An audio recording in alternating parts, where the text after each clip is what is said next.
Two couples come together to have somewhat of a discussion or a negotiation. Their children, their two boys, have gotten into a fight in the park, and one boy hits the other boy in the mouth with a stick and breaks his teeth. And they're all polite people, they're all well-educated, older parents, and they've all come from upper middle-class families, and they live in a very, very polite and urban suburb, and you would think that this would all go very well, and it all just goes very badly. I hadn't seen the play at all, and in fact I bought tickets to see the play, and I was working and I couldn't go, so I gave them to a friend. Unfortunately. I mean, actually I think that's kind of a good thing, to have never seen the play. Or hopefully you're not terribly intimidated, which I'm intimidated anyway, so but I'm sure I would have been more intimidated had I seen it. I think it's a comedy of people's manners and how how they lose those manners. And I will say, I mean, it's the thing that really makes it work is that each character is so well drawn, and they're all very, very different. It does sort of underline the fragility of the relationships and how fraught we all are with all of the wounds that we drag along with us throughout our relationships with our children, our relationships with our parents, and those things play out within every piece of dialogue that we have. I mean, it's so beautifully written, this play, and it's dizzying. So it starts out in this kind of polite way, and then very quickly it starts gaining momentum and gaining momentum and gaining momentum until it becomes a real rapid fire. But I think Carnage, shortening it to Carnage, which I think is going to happen on this film, I think it is an interesting idea. It allows you, to discover within the story, what that meant. But I think it gives it this primitive feeling in a much more primitive way. And I think that's really what the movie's about, is about all of these, polite people kind of finding their more primitive side. Well, it's the ideas that are in it that I think are the most interesting, and the relationship between the people that are even as satirical as it is, and in some ways as outlandish as they are, have a real grounding in real psychology, family psychology. And it's that tapestry that I love the most, the details of people's lives and how they interact with each other and how they drive each other crazy, and all the old wounds, how they stab each other over and over again, not just in this generation, but in the next generation, the generation of the kids that came before, or the kids that are having a fight in the park, as well as the mother that Michael talks to on the phone. It's 2 hours into these people's lives, and 2 hours of them discussing and fighting about issues and things that they care about. And maybe that is the great challenge, I think, is to shoot a film in real time. Shooting a film in real time, where there's not even a moment where you pass over the fact that somebody's goes and gets a broom out of the closet. I mean, you watch the person get the broom out of the closet, and that means that whatever transitions are being made, they're not being made off camera. They have to be made right then and there. And I think the play is so beautifully drawn that it's kind of been easy to go from one feeling to the next. I don't know if there's any hard and fast moral to the story. I think mostly it really is just about an experience of watching people become their more primitive selves and reveal themselves in a truer way. All these people who are being so phony. At the beginning, when we first started the film, we were shooting in chronological order. I think Roman's directions to everybody was just more phony, more phony, more phony, more phony. Could you be more fake? And I think that, that's really where they start out in the process. They start out saying, I'm so sorry, and, what can we do to help? And, oh, don't worry, it's all fine, this happens. And little by little, it devolves into the real feelings that are behind it. Our ideas about morality are really constructs, and that, in fact, we're all very primitive, and that, we're all monstrous in some ways. And that if we probably took responsibility for that, we'd probably be better off and happier.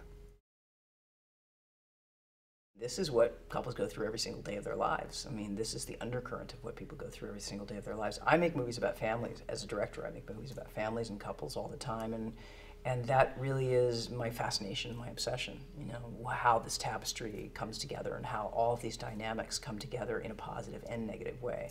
And that's what intimacy is. If you want to be intimate with somebody, it gets really ugly. Well, it is a French play, and the transposition has been done many times in different languages. The English transposition is very different from the American because, of course, couples in London, not only do they speak differently, but they have a different set of circumstances than a couple does in Brooklyn. So the transposition from Paris to Brooklyn is a huge one, and I think Roman's handled that beautifully with Yasmina. I think he's really managed to capture that essence of a Brooklyn couple. They're richer people, and they're people that are exposed to lots of things that other Americans aren't exposed to. And they make a decision to live in Brooklyn, not in New York City, but in Brooklyn. And Brooklyn has become kind of the yuppie place for people that have been really exposed to Manhattan culture. These are older couples. These are not people that had kids in their 20s. So these are people that made decisions to have kids, in their 40s. And that means you have a very different investment than when you're younger. It's a very different investment. In terms of how they relate, I mean, the French play in some ways is very much like Parisians. They relate all through language, and it's very much all about like how they all play with language. Well, that's very French. See, we don't do that as much in America, and there were a lot of changes that had to be made so that some of the dialogue really reflected the interior of the character and less their tongues. It was less about the barbs that they sent and more about their interiors. I'd like to say that the play is incredibly universal, but it's universal to people of a certain socioeconomic background. These are people who are traveled, they're people who are rich, they're people who, buy clothes at designers that are Italian and German and all sorts of other things. So that being said, there's a similarity between Paris and London and Rome and Brooklyn, I mean, there's a similarity between those people that are raising couples, yuppies, raising couples with a lot of money. I think we're starting to feel a little bit claustrophobic on week 6. We're ready to get out of the studio, but I've made a lot of movies in one location like this. I don't know, maybe it's helpful. The one thing that's happened when you do a film where there's only 4 people and all there is talking, is that there's a closeness that develops between the actors that you just can't get any other way. And I don't know if it's because we're all desperate or because we're all really great people, but I have to say, this has been the most enjoyable camaraderie that I've ever had in a movie. I genuinely love these actors so much, and I'm actually already sad about not seeing them every single day. I mean, we really, really, really love each other, and I think it really shows on screen when we're scratching each other's eyes out.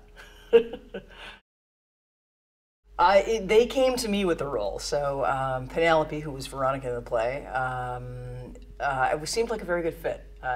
She's incredibly serious and takes everything way too seriously and is very politically correct. And in the beginning, in a way, you can play that normally in a sort of dramatic way. And then as time goes on, it becomes more and more of a satire of a regular person. I am an uptight woman who works at a bookstore, but who's writing a book on suffering in Africa, and can't seem to get that out of her mind. And she's almost like a human rights court. She wants to do the same thing and is appalled by these 2 people that have come into her home that she feels over and over again by everything that they say and that they demonstrate just don't seem to care at the plight of the world and how terrible this circumstance is. John C. Reilly, who plays Michael, his relationship with me is that he's just a good guy, and he, listens to me, but he's trying to make peace, and he kind of thinks that my uptightness is just a little too much, and the way he avoids that is by drinking his favorite scotch. Yeah.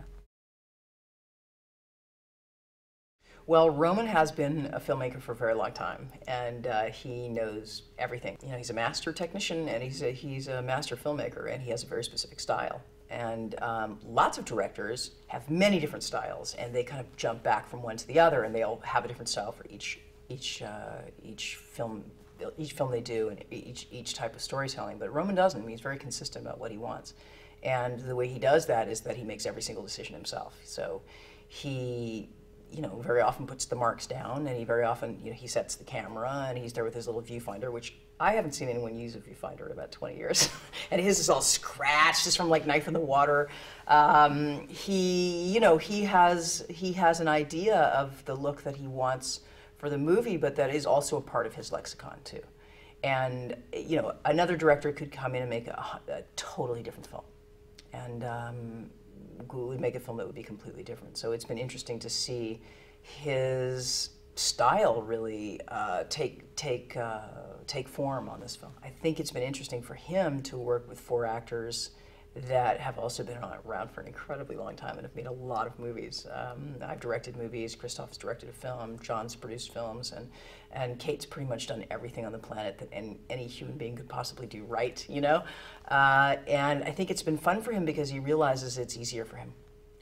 That in some ways, most of the direction that he had to do was in rehearsals, and that there's very little acting direction to be done once the film starts shooting. So most of his concerns are really visual concerns about how the camera, you know, what the camera angles are and how to move things around, and then very, very subtle tweaks for us. But, you know, he made his play before the film started and sort of told us the direction that he was looking for, and then he doesn't really have to work too hard with us after that.